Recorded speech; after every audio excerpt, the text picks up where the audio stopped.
नमस्कार दोस्तों, स्वागत है आपको हमारे YouTube चैनल पे।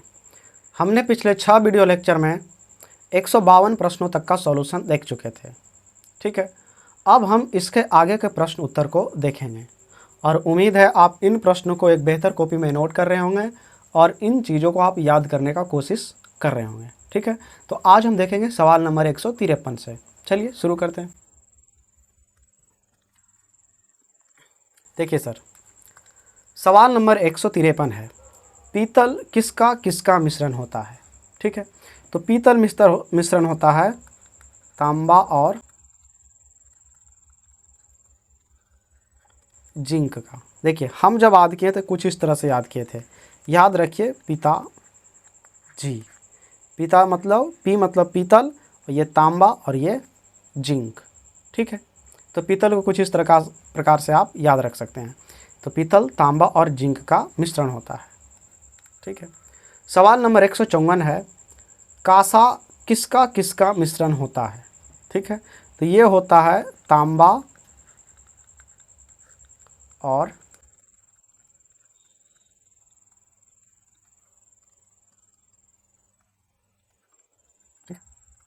तांबा और टीन का।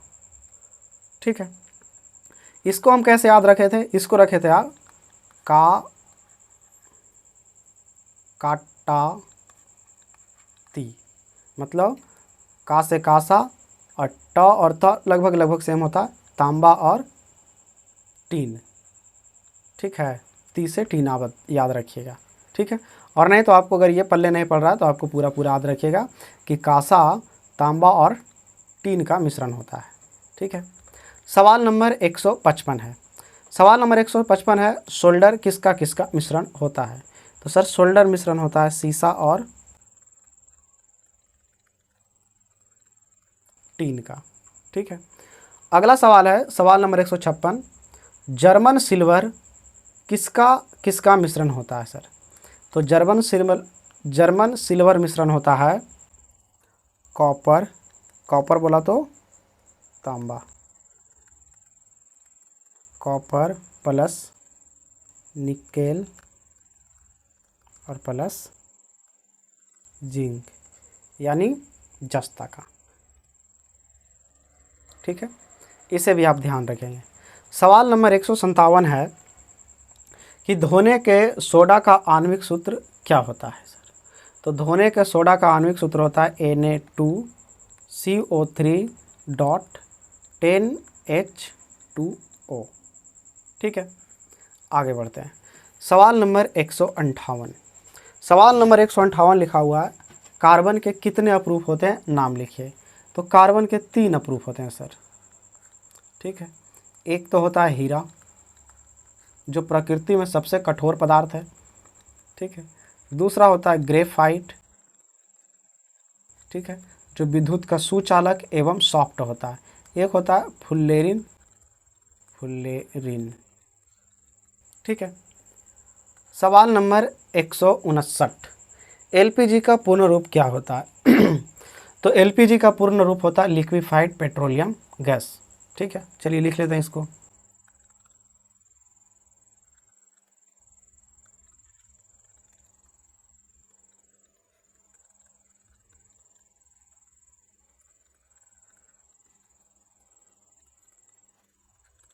ठीक है, लिक्विफाइड पेट्रोलियम गैस, अगर आप इसे हिंदी में बोलना चाहेंगे तो आप कुछ इस प्रकार से बोलेंगे, द्रव्यभूत पेट्रोलियम गैस। ठीक है, लिखा हुआ स्पष्ट दृष्टि की न्यूनतम दूरी कितना होता है। तो स्पष्ट दृष्टि की न्यूनतम दूरी होता है 25 सेंटीमीटर सर। और यही अगर कह देता कि देखने की क्षमता की अधिकतम दूरी क्या हो सकता है, तो देखने की क्षमता की अधिकतम दूरी हो सकता है अनंत तक। ठीक है, सवाल नंबर 161 लिखा हुआ है, मनुष्य के शरीर का प्रतिरोध कितना होता है। तो मनुष्य के शरीर का प्रतिरोध होता है 3000 से 3500 ओम के बीच। तो 3000 ओम से 3500 ओम। ठीक है, ये ओम का सिंबल है सर, ध्यान रखिएगा आप।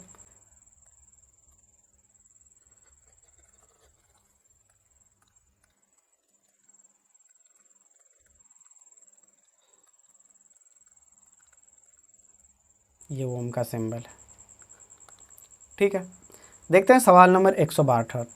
लिखा हुआ है तत्व के गुणधर्म उसकी परमाणु संख्या का होता है। तो तत्व का गुणधर्म उसकी परमाणु संख्या का आवर्त फलन होता है। तो इसका सही आंसर हो जाएगा आवर्त फलन। सवाल नंबर 163। लिखा हुआ है खाद्य सामग्रियों में विगंधीकृता कैसे होता है, यानी खाद्य पदार्थ सड़ जाते हैं कैसे सर। तो इसका आंसर हो जाएगा उपचयन के कारण। और आप सब बेहतर जानते हैं उपचयन अभिक्रिया में क्या होता है। तो उपचयन अभिक्रिया में होता है ऑक्सीजन का संयोग एवं हाइड्रोजन का निष्कासन। अगला सवाल है अपचयन क्रिया में क्या होता है। ठीक है सर, हम लोग उपचयन पिछले वीडियो लेक्चर में पढ़ चुके थे, पिछले नहीं शायद 5वां वीडियो लेक्चर में। ठीक है, तो यहाँ पे हम अब बात करते हैं अपचयन की। तो अपचयन में हाइड्रोजन का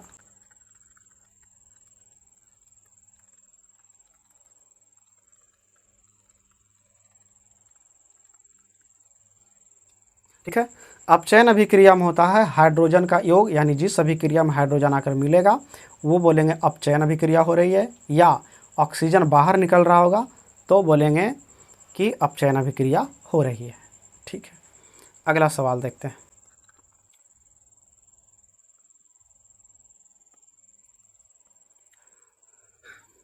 अगला सवाल है धातुओं का संरक्षण नहीं संक्षारण। धातुओं का संक्षारण कैसी प्रक्रिया है। तो धातुओं का संक्षारण मतलब धातु कब सड़ने गलने लग जाते हैं, जब वह वातावरण के संपर्क में आते हैं।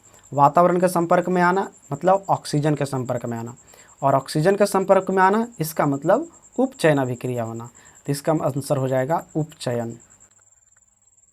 ठीक है, अगला सवाल है विद्युत आवेश का मात्रक क्या होता है।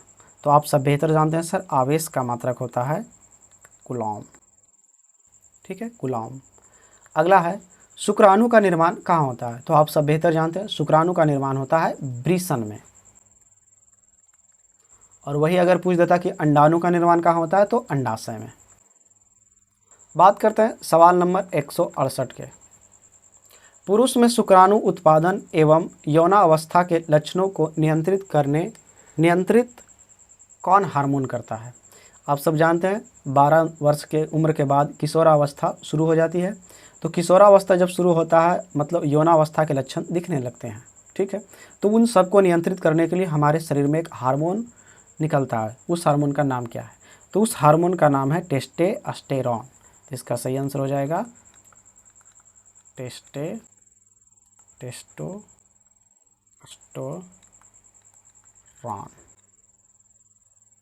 ठीक है, सवाल नंबर 169। किशोरावस्था की अवधि को क्या कहते हैं सर। तो किशोरावस्था की अवधि को कहते हैं यौनारंभ, मतलब यौनावस्था शुरू हो गया, यौनारंभ, या इसी को इंग्लिश में बोलते हैं प्यूबर्टी। ठीक है, सवाल नंबर 170। लिखा हुआ भ्रूण को माँ के रुधिर से पोषण किस सहायता से प्राप्त होता है। जब बच्चा माँ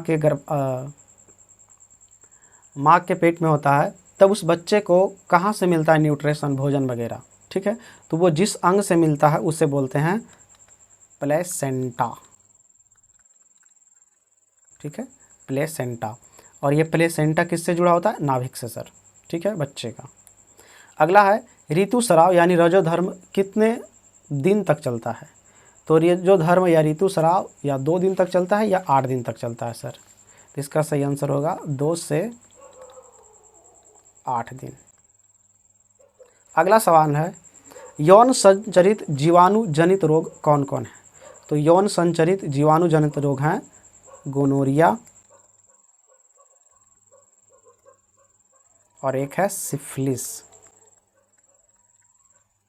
ठीक है, अब बात करते हैं सवाल नंबर 173 की। देखिए सर, लिखा हुआ है सवाल नंबर 173, एक यौन संचरित वायरस जनित रोग का नाम बताइए। तो एक वायरस द्वारा यौन संचरित होने वाला रोग है एड्स। ठीक है, और आप सब जानते हैं कि एड्स के कारक कौन है, तो एड्स से कारक है HIV। ठीक है, अगला सवाल है, समांतर क्रम में प्रतिरोधों को संयोजित करने पर अगर प्रतिरोधों की संख्या बढ़ा दी जाए, ठीक है, समांतर क्रम में अगर प्रतिरोधों को संयोजित करने पर अगर प्रतिरोधों की संख्या को बढ़ा दी जाए तो कुल प्रतिरोध पर क्या प्रभाव पड़ेगा। ठीक है, देखिए सर, अगर समांतर क्रम में प्रतिरोधों की संख्या अगर बढ़ा दी जाएगी तो कुल प्रतिरोध रहेगा वो घट जाएगा। तो क्या आंसर हो जाएगा इसका, घट जाएगा। देखिए सर, 1/R बराबर 1/R1 प्लस 1/R2। तो यहाँ देखिए सर, टोटल R ये बता रहा है। ठीक है, तो इधर जितना संख्या बढ़ाते जाएंगे ये टोटल R है उसका मान घटता जाएगा। ठीक है, ये समांतर क्रम में चलता है। वही अगर हम बात करते हैं, अगर श्रेणी क्रम में रहता केवल R बराबर R1 plus R2 plus R3, तो यहाँ प्रतिरोध बढ़ाते जाएंगे तो ये भी प्रतिरोध बढ़ते जाएगा सर। ठीक है, तो वही सवाल अगला है, समांतर क्रम में नहीं सर, यहाँ समांतर नहीं आएगा बल्कि श्रेणी आएगा। अच्छा, ऐसे ही देख लेते हैं पढ़ के, एक मिनट। अगर समांतर क्रम में भी सवाल रहेगा तो बन जाएगा सर। लिखा हुआ है, समांतर क्रम में प्रतिरोधों को संयोजित करने पर, चलिए फिर से समांतर क्रम ही बोला, अगर प्रतिरोधों की संख्या घटा दी जाए। चलिए सवाल सही था, कोनो दिक्कत नहीं है। प्रतिरोधों की संख्या घटा दी जाए, अभी बोले इसको हटा देते हैं, फिलहाल ये श्रेणी क्रम को हटा देते हैं। अभी हम आपको बताएं कि अगर 1/R1 plus 1/R2, 1/R, light चला गया, कोई बात नहीं, इसी से ही काम चला लेते हैं, इतने से ही।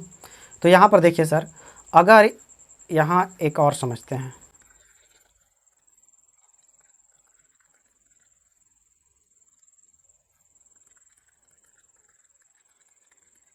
देखिए सर, यहाँ हम प्रतिरोधों की संख्या अगर बढ़ा रहे हैं तो टोटल प्रतिरोध है ये घट जाएगा। तो ये पहला 174 नंबर सवाल का जवाब था।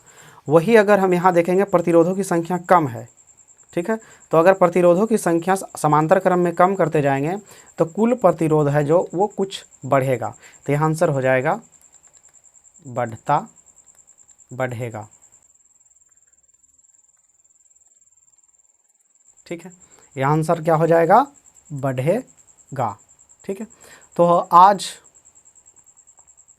इतना ही रखते हैं प्रश्न उत्तर, क्योंकि बिजली भी चली गई है। तो ठीक है, तो मिलते हैं अब अगले वीडियो लेक्चर में, तब तक के लिए जय हिंद।